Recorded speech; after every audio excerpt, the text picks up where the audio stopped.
Chapter 42. The Law Repeated.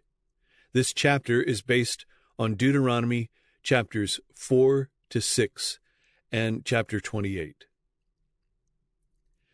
The Lord announced to Moses that the appointed time for the possession of Canaan was at hand, and as the aged prophet stood upon the heights overlooking the river Jordan in the Promised Land, he gazed with deep interest upon the inheritance of his people. Would it be possible that the sentence pronounced against him for his sin at Kadesh might be revoked? With deep earnestness he pleaded, "O Lord God, thou hast begun to show thy servant thy greatness and thy mighty hand. For what God is there in heaven or in earth that can do according to thy works and according to thy might? I pray thee, let me go over and see the good land that is beyond Jordan, that goodly mountain and Lebanon." Deuteronomy 3 verses 24 to 27. The answer was, "Let it suffice thee, speak no more unto me of this matter. Get thee up into the top of Pisgah, and lift up thine eyes westward and northward and southward and eastward, and behold it with thine eyes, for thou shalt not go over this Jordan." Without a murmur, Moses submitted to the decree of God, and now his great anxiety was for Israel. Who would feel the interest for their welfare that he had felt? From a full heart he poured forth the prayer, "Let the Lord, the God of the spirits of all flesh, set a man over the congregation, which may go out before them, and which may go in before them, and which may lead them out, and which may bring them in, that the congregation of the Lord be not as sheep which have no shepherd." Numbers 27, verses 16 and 17. The Lord hearkened to the prayer of his servant, and the answer came, "Take thee Joshua the son of Nun, a man in whom is the Spirit, and lay thine hand upon him, and set him before Eleazar the priest, and before all the congregation, and give him a charge in their sight. And thou shalt put some of thine honor upon him, that all the congregation of the people of Israel may be obedient." Verses 18 through 20. Joshua had long attended Moses, and being a man of wisdom, ability, and faith, he was chosen to succeed him. Through the laying on of hands by Moses, accompanied by a most impressive charge, Joshua was solemnly set apart as the leader of Israel. He was also admitted to a present share in the government. The words of the Lord concerning Joshua came through Moses to the congregation, "He shall stand before Eleazar the priest, who shall ask counsel for him, after the judgment of Urim before the Lord. At his word shall they go out, and at his word they shall come in, both he and all the children of Israel with him, even all the congregation." Verses 21 to 23. Before relinquishing his position as the visible leader of Israel, Moses was directed to rehearse to them the history of their deliverance from Egypt and their journeyings in the wilderness, and also to recapitulate the law spoken from Sinai.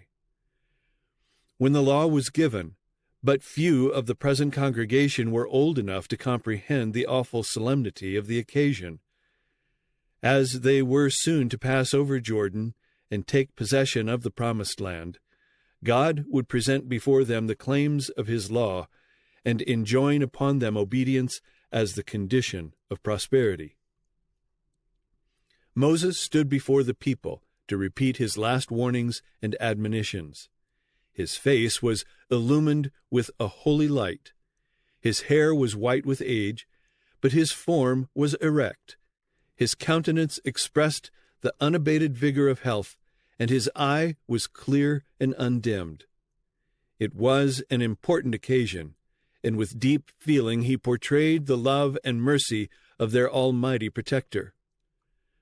"Ask now of the days that are past, which were before thee, since the day that God created man upon the earth, and ask from the one side of heaven unto the other, whether there hath been any such thing as this great thing is, or hath been heard like it. Did ever people hear the voice of God speaking out of the midst of the fire, as thou hast heard, and live?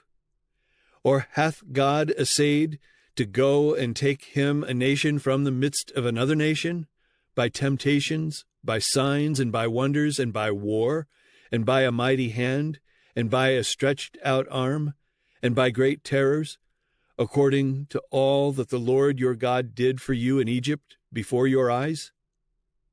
Unto thee it was showed, that thou mightest know that the Lord, he is God, there is none else beside him.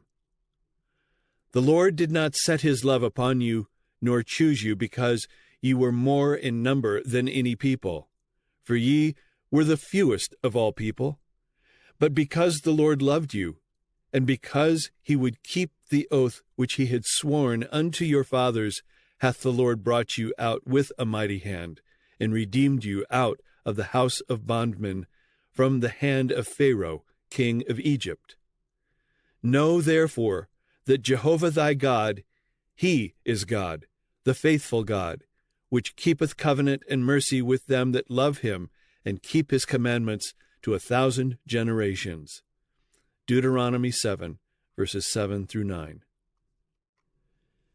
The people of Israel had been ready to ascribe their troubles to Moses, but now their suspicions that he was controlled by pride, ambition, or selfishness were removed, and they listened with confidence to his words. Moses faithfully set before them their errors and the transgressions of their fathers. They had often felt impatient and rebellious because of their long wandering in the wilderness, but the Lord had not been chargeable with this delay in possessing Canaan. He was more grieved than they, because he could not bring them into immediate possession of the promised land, and thus display before all nations his mighty power in the deliverance of his people. With their distrust of God, with their pride and unbelief, they had not been prepared to enter Canaan. They would in no way represent that people whose God is the Lord, for they did not bear his character of purity, goodness, and benevolence. Had their fathers yielded in faith to the direction of God, being governed by his judgments and walking in his ordinances, they would long before have been settled in Canaan, a prosperous, holy, happy people. Their delay to enter the goodly land dishonored God and detracted from his glory in the sight of surrounding nations. Moses, who understood the character and value of the law of God, assured the people that no other nation had such wise, righteous, and merciful rules as had been given to the Hebrews. Behold, he said, I have taught you statutes and judgments, even as the Lord my God commanded me, that ye should do so in the land whither ye go to possess it. Keep therefore and do them, for this is your wisdom and your understanding in the sight of the nations, which shall hear all these statutes and say, Surely this great nation is a wise and understanding people. Moses called their attention to the day that thou stoodest before the Lord thy God in Horeb, and he challenged the Hebrew host, What nation is there so great, who hath God so nigh unto them, as the Lord our God is, in all things that we call upon him for? And what nation is there so great, that hath statutes and judgments so righteous as all this law, which I set before you this day? Today the challenge to Israel might be repeated. The laws which God gave his ancient people were wiser, better, and more humane than those of the most civilized nations of the earth. The laws of the nations bear marks of the infirmities and passions of the unrenewed heart, but God's law bears the stamp of the divine. The Lord hath taken you and brought you forth out of the iron furnace, declared Moses, to be unto him a people of inheritance. The land which they were soon to enter, and which was to be theirs on condition of obedience to the law of God, was thus described to them. And how must these words have moved the hearts of Israel, as they remembered that he who so glowingly pictured the blessings of the goodly land had been, through their sin, shut out from sharing the inheritance of his people. The Lord thy God bringeth thee into a good land, not as the land of Egypt, from whence ye came out, where thou sowest thy seed, and waterest it with thy foot, as a garden of herbs. But the land whither ye go to possess it is a land of hills and valleys, and drinketh water of the rain of heaven, a land of brooks of water, of fountains and depths that spring out of valleys and hills, a land of wheat and barley and vines and fig trees and pomegranates, a land of oil, olive, and honey, a land wherein thou shalt eat bread without scarceness, thou shalt not lack anything in it, a land whose stones are iron, and out of whose hills thou mayest dig brass, a land which the Lord thy God careth for. The eyes of the Lord thy God are always upon it, from the beginning of the year even unto the end of the year. Deuteronomy 8, verses 7 through 9, chapter 11, verses 10 through 12. And it shall be, when the Lord thy God shall have brought thee into the land which he sware unto thy fathers, to Abraham, to Isaac, and to Jacob, to give thee great and goodly cities, which thou buildest not, and houses full of all good things, which thou fillest not, and wells digged, which thou diggest not, vineyards and olive trees, which thou plantest not. When thou shalt have eaten and be full, then beware, lest thou forget the Lord. Take heed unto yourselves, lest ye forget the covenant of the Lord your God. For the Lord thy God is a consuming fire, even a jealous God. If they should do evil in the sight of the Lord, then said Moses, ye shall soon utterly perish from off the land whereunto ye go over Jordan to possess it. After the public rehearsal of the law, Moses completed the work of writing all the laws, the statutes, and the judgments which God had given him, and all the regulations concerning the sacrificial system. The book containing these was placed in charge of the proper officers, and was, for safekeeping, deposited in the side of the ark. Still, the great leader was filled with fear that the people would depart from God. In a most sublime and thrilling address, he set before them the blessings that would be theirs on condition of obedience, and the curses that would follow upon transgression. If thou shalt hearken diligently unto the voice of the Lord thy God, to observe and to do all his commandments, which I command thee this day, blessed shalt thou be in the city, and blessed shalt thou be in the field, in the fruit of thy body, and the fruit of thy ground, and the fruit of thy cattle. Blessed shall be thy basket and thy store. Blessed shalt thou be when thou comest in, and blessed shalt thou be when thou goest out. The Lord shall cause thine enemies that rise up against thee to be smitten before thy face. The Lord shall command the blessing upon thee in thy storehouses, and in all that thou settest thine hand unto. But it shall come to pass, if thou wilt not hearken unto the voice of the Lord thy God, to observe to do all his commandments and his statutes, which I command thee this day, that all these curses shall come upon thee, and thou shalt become an astonishment, a proverb, and a byword among all nations, whither the Lord shall lead thee. And the Lord shall scatter thee among all people, from the one end of the earth even unto the other. And there thou shalt serve other gods, which neither thou nor thy fathers have known, even wood and stone. And among these nations shalt thou find no ease, neither shall the sole of thy foot have rest.